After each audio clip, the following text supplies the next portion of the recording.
ईशानांश one of the best अंश है। ईशानांश, इंद्रांश, इंद्रांश है वो आपको 1 नंबर पे पहुंचा देगा बिल्कुल, चाहे आप किसी भी फील्ड में हो। तो इतनी बड़ी बड़ी दशाएं हैं जो ये, उनमें फिर आप अपना काम बदल सकते हैं, दिशा बदल सकते हैं, या वो पर्टिकुलर दिशा एक्टिवेट करके बहुत बढ़िया उपयोग कर सकते हैं। नमस्कार। वास्तुशास्त्र को बहुत अच्छे से ज्योतिष से जोड़ा जा सकता है और इसमें मूर्धन्य हैं भृत पराशर होरा शास्त्रकार पराशर ऋषि। उन्होंने तो गजब कर दिया है। दशमांश कुंडली जो बनाई जाती है, जो टेक्निक है उसकी, D10 चार्ट जिसे कह देते हैं, जिसे व्यक्ति के कर्मों का विचार किया जाता है। हर प्रकार के कर्म, मतलब पहली सांस लेने से लेकर आखिरी सांस लेने तक हर प्रकार के कर्मों का विचार दशमांश कुंडली से करते हैं। और दशमांश कुंडली में पराशर ऋषि जी ने क्या किया, उन्होंने एक राशि को 10 भाग में डिवाइड कर दिया, मतलब 3-3 डिग्री के 10 भाग, और हर भाग को एक लॉर्ड या देवता लॉट किया गया है। अगर कोई विषम राशि में स्थित ग्रह है और पहली 3 डिग्री का है तो उसके देवता होंगे इंद्र, जो कि पूर्व दिशा के स्वामी है वास्तु में।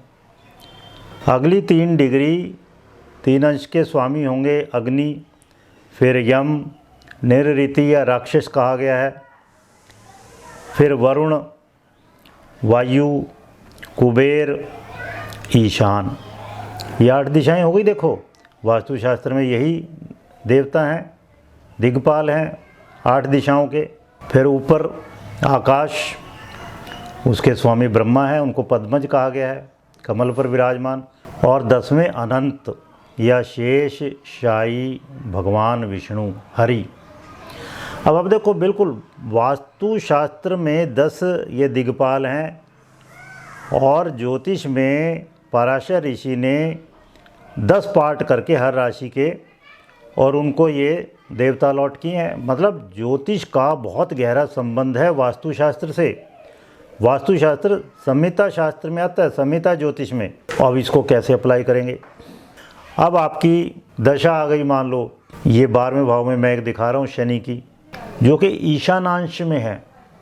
मैं यहाँ टाइम बचाने के लिए कैलकुलेशन वगैरह नहीं बता रहा, ये सब बहुत डिटेल में हम बताने वाले हैं आपको 2 नवंबर 2025 से शुरू होने वाले कोर्स में, जिसमें हम 45 देवी देवताओं के बारे में बहुत डिटेल में चर्चा करने वाले हैं। वास्तु में फिर अष्ट भैरव हैं, 8 राक्षसी शक्तियां हैं घर के बाहर, उनके बारे में, 9 दुर्गाओं के बारे में, और इसी तरह दशमांश में जो 10 देवता हैं उनको मैं कनेक्ट कर दूंगा।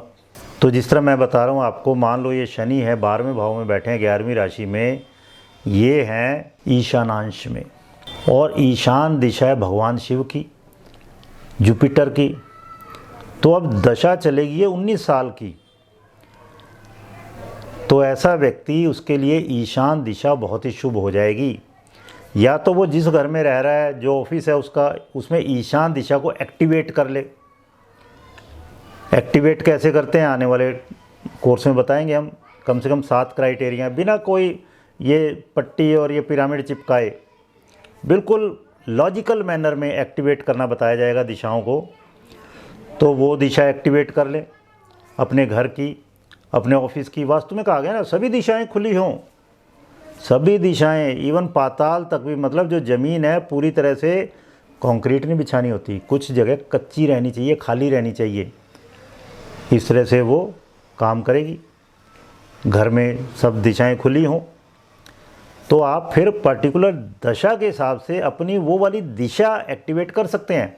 या फिर इस दशा में, मतलब शनि की दशा है 19 साल की, इस दशा में वो वाली भूमि, वो घर, वो ऑफिस ले लीजिए जिसका ईशान खुला हो, क्योंकि ये ईशानांश में है। और शनि महाराज तो वैसे भी भगवान शिव के साथ मिलके काम करते हैं, और शिव की दिशा कौन सी है? ईशान। तो ईशान दिशा को एक्टिवेट कर लो, ये 19 साल बहुत इजी हो जाएंगे। और भी मज़ेदार बातें, ईशान बेस्ट किस काम के लिए है? अगर आपका पानी का कारोबार है, अगर आप बॉटलिंग प्लांट है आपका, बेस्ट है ये दिशा। फिर मेडिटेशन रिजॉर्ट है अगर कोई, आयुर्वेद की दवाइयाँ हैं, फिर इवन पूजा सामग्री उसकी आपकी फैक्ट्री है, ये सब काम ईशान में बहुत बढ़िया हैं। और आपका ग्रह है ईशानांश में, तो बल्ले बल्ले है। और अगर आप मान लो सीनियर सिटीजन हो गए, अब आपका प्रोफेशन वगैरह में इंटरेस्ट नहीं है, तो भी शांत होने के लिए, मेडिटेशन के लिए भगवान शिव क्या है? हमेशा मेडिटेशन की मुद्रा में है, परम योगी हैं, आदि योगी हैं। तो आपको अब मुक्त होना है तो भी ये बहुत ही बढ़िया है।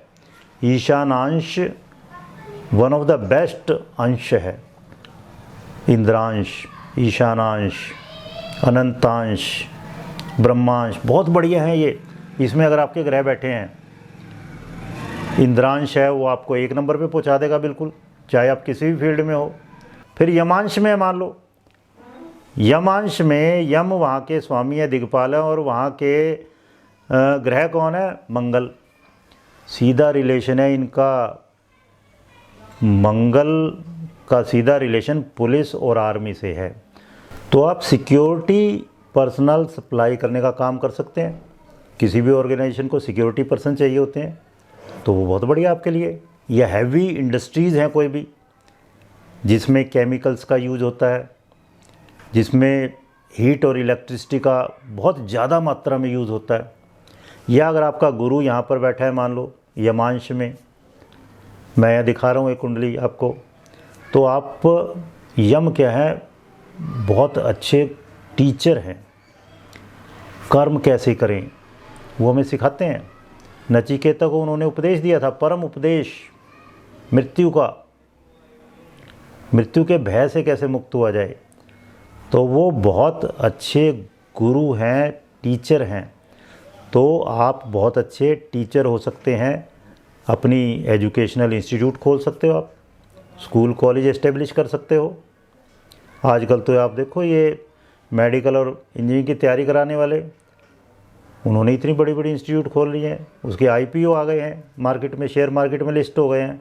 इस तरह से हर एक अंश का उपयोग है बहुत बढ़िया। जिस तरह चलो एक और लेते हैं, अग्नि अंश में है मान लो कोई ग्रह आपका, मान लो शुक्र ही है अग्नि अंश में, या चंद्रमा है और उसकी दशा आ गई।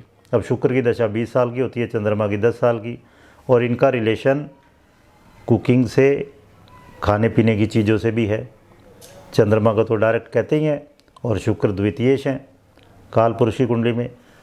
तो अग्नि कोण, घर में किचन होनी चाहिए ना वहाँ, तो अग्नि, उसका बड़ा रूप क्या है? रेस्टोरेंट, अग्नि से संबंधित काम। या ये कह लो कोई ज्वेलर है, उसमें भी आग का यूज़ होता है, हर वक्त भट्टी धधकती रहती है उनकी, तो वो काम हो सकते हैं। इस तरह मैं आपको इस आने वाले कोर्स में आइडिया दूंगा, सैकड़ों काम। तो वो काम बहुत इजी हो जाएंगे आपके लिए करने, बहुत लकी रहेंगे।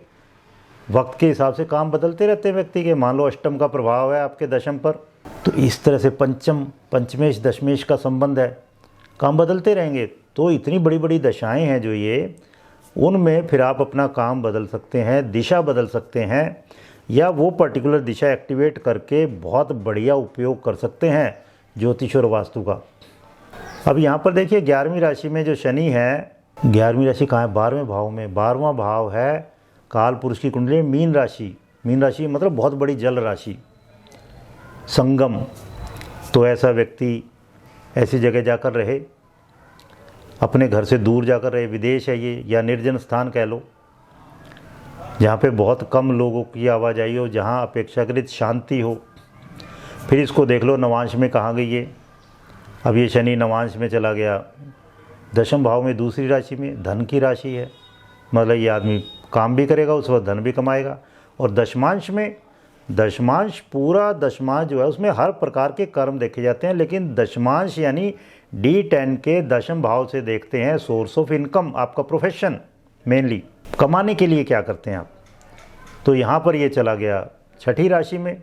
छठी राशि भी धन त्रयी भाग जो हैं 2, 6, 10 उसमें से एक है, और 10वें भाव में छठी राशि है, सोचो। तो शनि की दशा में ये व्यक्ति कमाएगा भी, मेडिटेशन भी करेगा, दूर दराज में भी जाके रहेगा। तो इस तरह वास्तु से आपको इतने बढ़िया हिंट मिल जाते हैं, रेमेडी हो जाती है आपकी, ये समझिए। ज्योतिष से हिंट मिल गए, वास्तु से रेमेडी कर लो, मतलब वो वाली दिशा आपकी खुली रहे। तो ईशान दिशा, अब इस शनि की दशा में ईशान दिशा खुली रहेगी तो व्यक्ति ये सब काम करने में समर्थ हो पाएगा, बहुत अच्छे से कर पाएगा। और फिर ये दिशा खोलेगी मुक्ति का रास्ता। तो आप में से जो भी इस तरह की बहुत सारी बातें, जो मेरी जेन्युइन रिसर्च है पिछले 25 साल की, वो सब जानना चाहते हैं, उसमें भागीदार होना चाहते हैं, तो 2 नवंबर 2025 से होने वाले इस कोर्स से जुड़ जाइए। बहुत डिटेल में हम ये कोर्स करेंगे। इसके बहाने आप पूरा वास्तुशास्त्र, जो क्लासिकल वास्तुशास्त्र है, लॉजिकल वास्तुशास्त्र है, वैदिक वास्तुशास्त्र हम इसको कह सकते हैं, वो सीख पाएंगे। और ज्योतिष के साथ कनेक्ट करके इसका सिलेबस हम ये आपको बता रहे हैं, दे रहे हैं। आप हमें दिए गए नंबर पर कांटेक्ट कर सकते हैं। धन्यवाद। अश्विनी कुमार बंसल जी एक ऐसी शख्सियत जिनका हमेशा ही प्रयास रहा कि वास्तु के क्षेत्र में वैदिक ग्रंथों के आधार पर सही ज्ञान दिया जाए, जिन्होंने सिर्फ वास्तु ही नहीं बल्कि अन्य रहस्यवादी विज्ञान संबंधित विषयों यानी मिस्टिक साइंसेज पर तार्किक रूप से कोर्सेज करवाकर सही ज्ञान प्रदान किया। वास्तु और ज्योतिष आदि विषयों पर ज्ञानवर्धक वीडियो देखने के लिए इस चैनल को सब्सक्राइब करना न भूलें। धन्यवाद।